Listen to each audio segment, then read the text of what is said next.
دوستان عزیزم، درود و مهر. امیدوارم که حال دلتون عالی باشه. من منیره هستم. به کانال آشپزی خودتون خوش اومدید. امروز در خدمتتونم با خوشمزه ترین و پرخاصیت ترین خورش به نام خورشت بامیه. مواد لازم: پیاز 2 عدد، گوشت گوسفندی 300 گرم، بامیه 150 گرم، نمک 1 قاشق چایخوری، پودر گشنیز 1 قاشق چایخوری و زردچوبه 1 قاشق چایخوری.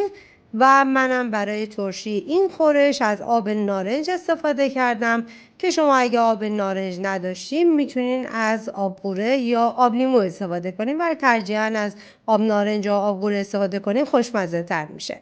خب من داخل قابلمه اول 3 قاشق غذاخوری روغن میریزم و میذارم روغنم داغ بشه و بعد از اون بهش پیاز اضافه میکنم.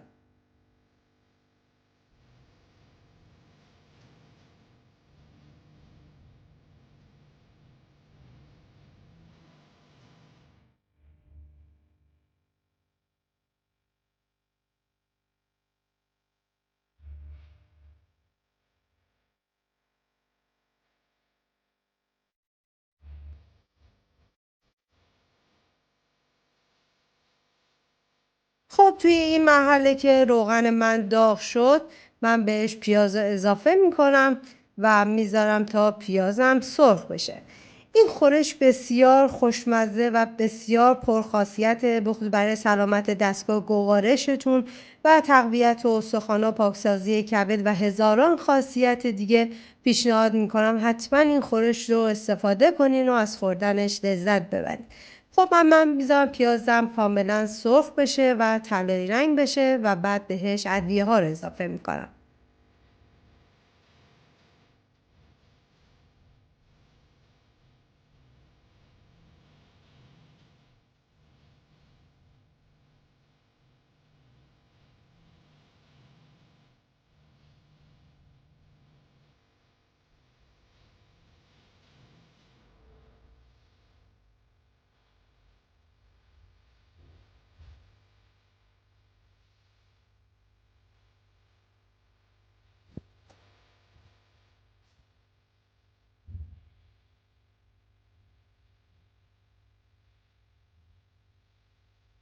خب پیازای من دیگه کم کم آماده میشه و بعد از اینکه سرخ شد من توی این مرحله بهش ادویه ها رو اضافه میکنم. فقط توجه داشته باشید که زردچوبه و پودر گشنیز رو توی این مرحله اضافه میکنم. نمک رو میذارم برای نیم ساعت 40 دقیقه آخر، چون اگه نمک رو توی این مرحله اضافه بکنین، نمک باعث میشه که گوشتتون دیرتر پخته بشه. برای همین من فقط زردچوبه و پودر گشنیز رو اضافه کردم و هم میزنم و حالا بهش گوشت رو اضافه میکنم. گوشتتون هم اگر ترجیحاً یه تیکه استخون باهش باشه خیلی خوشمزه تر میشه. حالا من هم میزنم تا گوشتم یک تفت ریز بخوره. گوشتتون رو خیلی بیش از حد سرخ نکنی که اینم خودش باعث میشه که گوشت دیرتر پخته بشه. بعد 1-2 دقیقه تفت بخوره کافیه.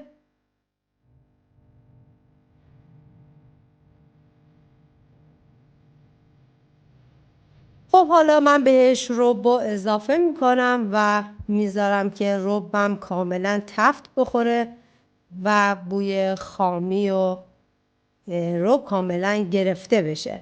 و ربم وقتی که 1-2 دقیقه تفت بخوره، خورشتتون خوش رنگ تر میشه.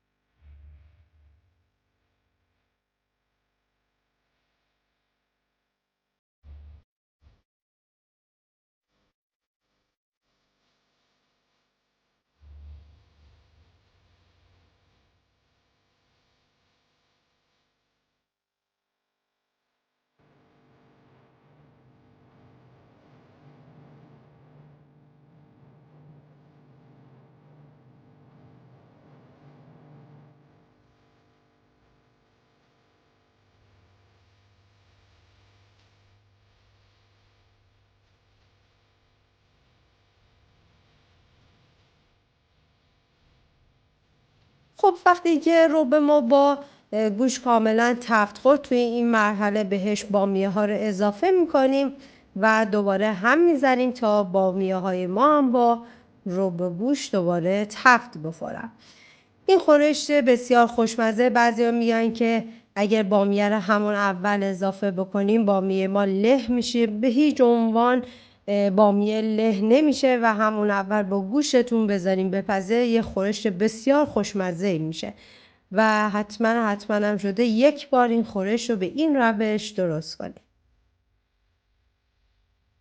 من زمان میدم تا کاملا تفت بخوره.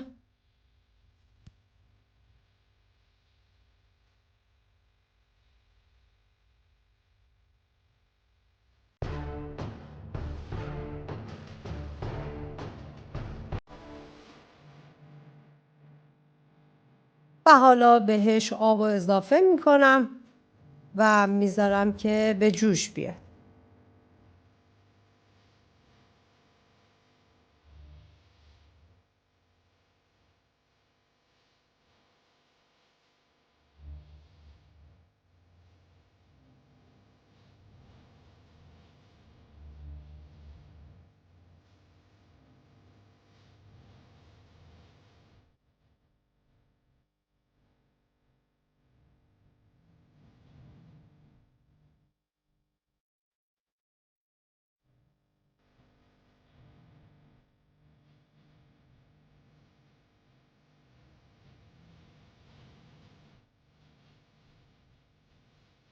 خب اینجا خورشت من جوش اومد. من توی این مرحله بهش آب نارنج اضافه میکنم. شما اگه آب نارنج نداشتین از آب قوره یا آب لیمو گفتم استفاده کنین، ولی خب آب قوره خوشمزه تر از آب لیمو میشه.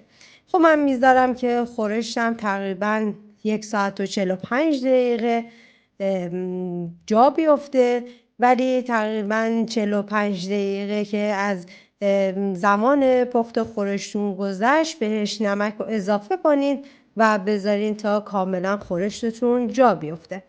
امیدوارم که این خورشت خوشمزه رو درست کنین و از خوردنش لذت ببرید.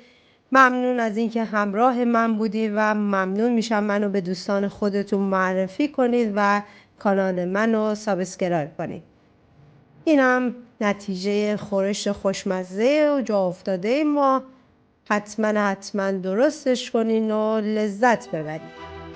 تا درود دیگر، بدرود.